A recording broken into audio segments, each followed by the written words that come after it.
बिस्मिल्लाहिर्रहमानिर्रहीम। Welcome to Kazi computer academy.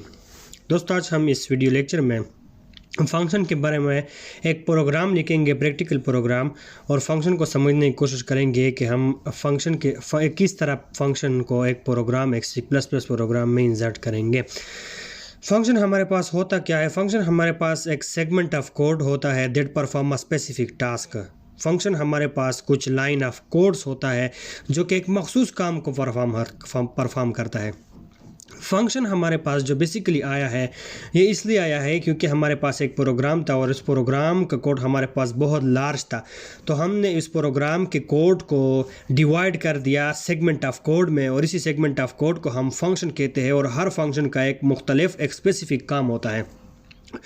जब हम किसी फंक्शन को प्रोग्राम में डिक्लेयर करेंगे, इंसर्ट करेंगे, तो उसी फंक्शन को, सिर्फ हमने एक फंक्शन को डिक्लेयर किया एक प्रोग्राम में, बस सिर्फ हमने उस फंक्शन को कॉल करना है और बार बार हम उसी फंक्शन को एग्जीक्यूट कर सकते हैं। मेनी टाइम्स हम किसी भी फंक्शन को एग्जीक्यूट कर सकते हैं।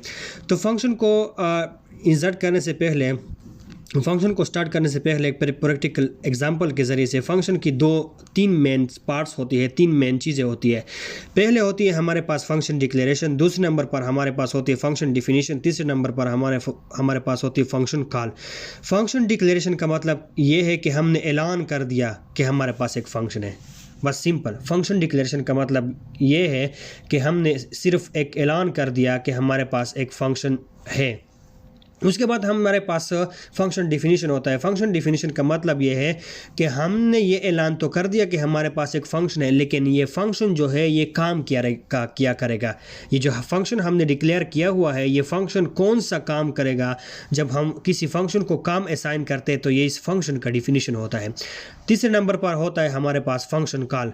जब भी फंक्शन की ज़रूरत हमें पड़ती है तो सिर्फ हम उसी फंक्शन को कॉल करते हैं और वो फंक्शन ऑटोमेटिकली कॉल के ज़रिए से ये फंक्शन एग्जीक्यूट हो जाता है। कॉल के ज़रिए से फंक्शन हमारे पास क्या होता है? कॉल के ज़रिए से हमारे पास ये फंक्शन एग्जीक्यूट हो जाता है। तो टोटल ये जो फंक्शन डिक्लेरेशन है हमारे पास, ये मोस्टली हमारे पास जो मेन फंक्शन से ऊपर होता है। फंक्शन डिक्लेरेशन हमारे पास मेन फंक्शन से ऊपर होता है, और फंक्शन की जो डिफिनीशन है वो ऑप्शनल है। वो आप मेन फंक्शन के ऊपर भी कर सकते हैं और मेन फंक्शन के बाद भी कर सकते हैं। लेकिन जो फंक्शन कॉल है हमारे पास, हमने फंक्शन को जब कॉल करना है तो वो हमने हमेशा मेन फंक्शन के अंदर ही फंक्शन को कॉल करना है। तो चलो स्टार्ट करते हैं और एक प्रैक्टिकल एग्जाम्पल के जरिए से उसको समझने की कोशिश करते हैं।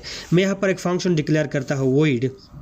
मैंने यहाँ पर एक फंक्शन डिक्लेयर किया वॉइड शो के नाम से। मैंने यहाँ पर एक फंक्शन को डिक्लेयर किया। मैंने यहाँ पर क्या किया? मैंने यहाँ पर एक फंक्शन को डिक्लेयर किया शो के नाम से, बस यहाँ पर मैंने सेमीकोलन लिख लिया। तो इसका मतलब ये है कि यह हमारे पास एक फंक्शन डिक्लेयर हो गया।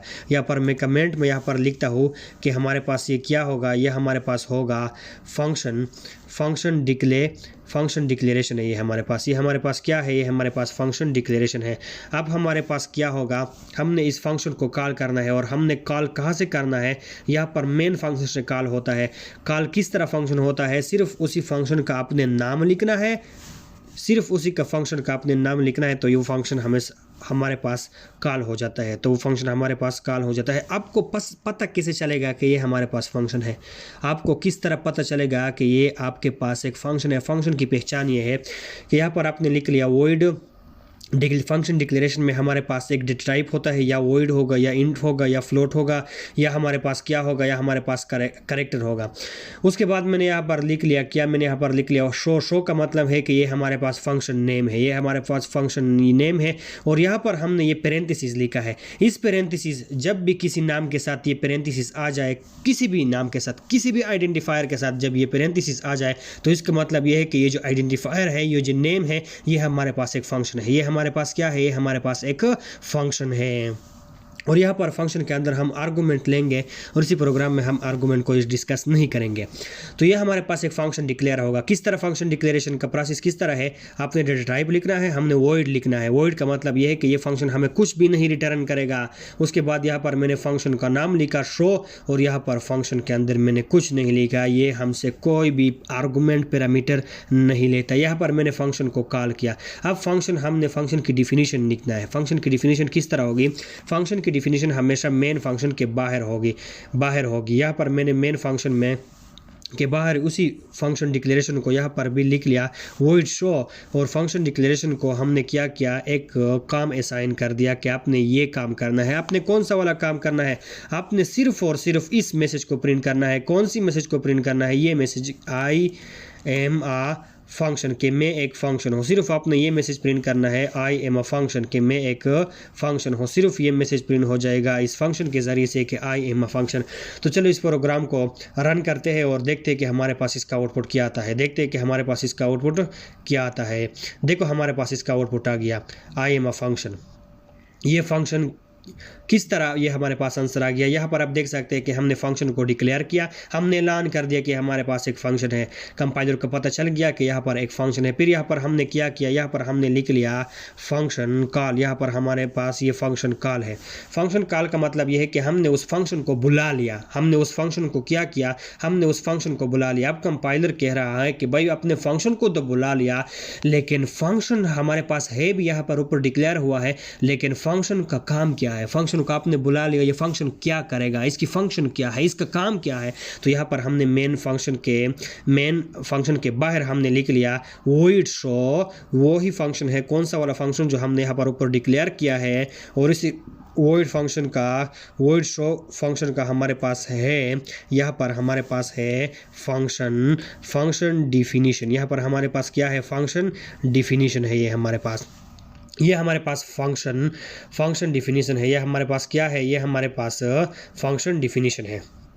फंक्शन डिफिनीशन में क्या है, ये सिर्फ और सिर्फ ये मैसेज को प्रिंट करेगा, आई एम अ फंक्शन। सिर्फ इसने एक मैसेज को प्रिंट किया। कौन सी मैसेज को प्रिंट किया, इसने ये मैसेज प्रिंट किया कि मैं एक फंक्शन हूँ। मैं क्या हूँ, मैं एक फंक्शन हूँ। और हमारे पास इसका आउटपुट आ गया, आई एम अ फंक्शन। अब मैंने पहले ये डिस्कस किया कि जो फंक्शन डिफिनीशन है ये आप मेन फंक्शन के ऊपर भी कर सकते हो। किस तरह, यहाँ पर मैंने इसको रिमूव किया और यहाँ पर जब आपने डिक्लेयर किया तो डिक्लेरेशन के साथ ही फंक्शन डिक्लेरेशन के साथ ही हमने यहाँ पर क्या करना है, फंक्शन की डिफिनीशन को भी लिखना है। फंक्शन की डिफिनीशन को भी लिखना है। ये फंक्शन डिक्लेयर हो गया और डिक्लेरेशन के साथ यहाँ पर इस फंक्शन की यहाँ पर डिफिनीशन होगी। किस तरह डिफिनीशन होगी, यहाँ पर हमारे पास फंक्शन इसकी डिफिनीशन इस तरह होगी।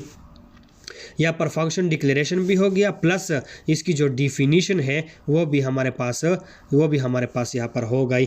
तो यहाँ पर मैंने सिंपल वही मैसेज यहाँ पर भी प्रिंट करना है, आई एम आ फंक्शन के मैं एक फंक्शन हूँ। मैं क्या हूँ, मैं एक फंक्शन हूँ। ये मैसेज आपको प्रिंट हो जाएगा।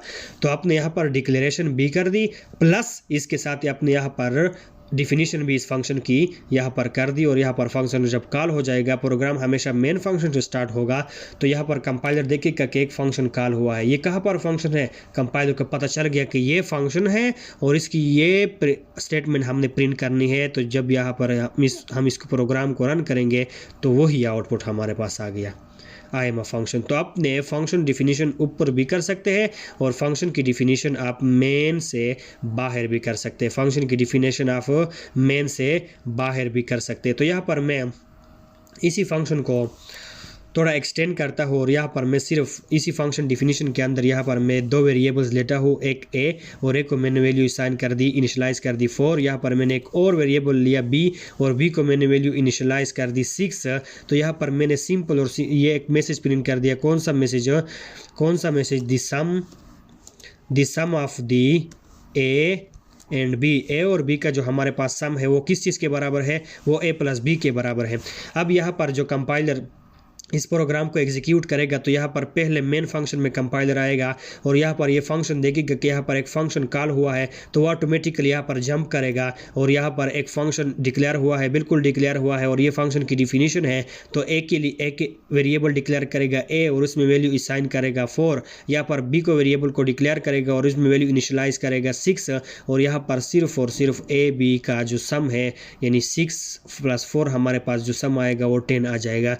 जब मैं इस प्रोग्राम को रन करूंगा तो हमारे पास इसका आंसर आएगा the sum of A and B 10, the sum of A and B 10। तो ये हमारे पास इसका आंसर आ गया 10। यहाँ पर हमारे पास इसका आंसर आ गया 10। आप यहाँ पर एक बात नोट करते जाइए कि यहाँ पर एक फंक्शन शो हुआ है। यहाँ पर क्या हुआ है, यहाँ पर एक फंक्शन शो हुआ है, यहाँ पर एक फंक्शन शो हुआ है, जब भी फंक्शन यहाँ पर एक फंक्शन कॉल हुआ है, तो जब शो फंक्शन यहाँ पर कॉल हुआ है, तो जब भी किसी फंक्शन को हम कॉल करेंगे तो वह ऑटोमेटिकली जहाँ पर फंक्शन होगा वहाँ पर वो जंप करेगा और यहाँ पर ये एग्जीक्यूशन मुकम्मल करेगा और बाद में फिर यहाँ पर आएगा और प्रोग्राम यहाँ पर हमारे पास एग्जिट हो जाएगा। प्रोग्राम यहाँ पर हमारे पास क्या हो जाएगा, एग्जिट हो जाएगा।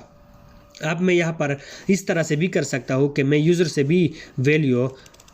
भी वैल्यू मांग सकता हूँ। इंट ए कमा बी, मैंने दो वेरिएबल को डिक्लेयर कर दिए और एक मैसेज प्रिंट कर दिया यूज़र को। कौन सा message, inter any two values, आप टू वैल्यूज़ को इंटर करो ताकि हम इसका क्या मालूम करें, ताकि हम इसका सब मालूम करें। तो पहली वैल्यू ए में चली जाएगी, दूसरी वैल्यू बी में चली जाएगी और हमारे पास उसके बाद उसका क्या आ जाएगा, उसका आउटपुट भी हमारे पास आ जाएगा सम। तो मैंने इस प्रोग्राम को रन किया और हमारे पास इसका आउटपुट आ गया। इंटर एनी टू वैल्यूज़, मैंने एक वैल्यू इंटर कर दी 4, दूसरी वैल्यू इंटर कर दी 5, तो हमारे पास इसका आंसर आ गया 9।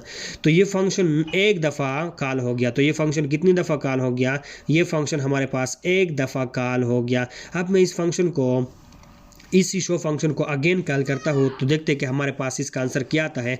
मैं यहाँ पर सिर्फ पहले end of line new line insert करता हूँ, उसके बाद मैंने इसी शो फंक्शन को कॉल किया तो आपने 2 दफ़ा शो फंक्शन को कॉल कर दिया। तो एक दफ़ा जब ये फंक्शन कॉल होगा तो फंक्शन की डिफिनीशन एग्जीक्यूट हो जाएगी, जब इसके बाद न्यू लाइन पर आ जाएगा। दूसरी दफ़ा आपने फिर अगेन यहाँ पर आपने क्या किया, अगेन आपने एक फंक्शन को कॉल किया शो फंक्शन को, तो फिर अगेन ये ऊपर चला जाएगी, कंट्रोल एक्सेस चली जाएगी ऊपर और आपके लिए ये कोड अगेन क्या होगा, एग्जीक्यूट होगा। तो आपने यहाँ पर एक बात नोट कर दी कि फंक्शन एक सेगमेंट ऑफ कोड है, ये है हमारे पास सेगमेंट ऑफ कोड और उसी सेगमेंट ऑफ कोड को आपने एक दफ़ा एक्सेस किया, दूसरी दफ़ा अगेन एक्सेस किया, कॉल किया।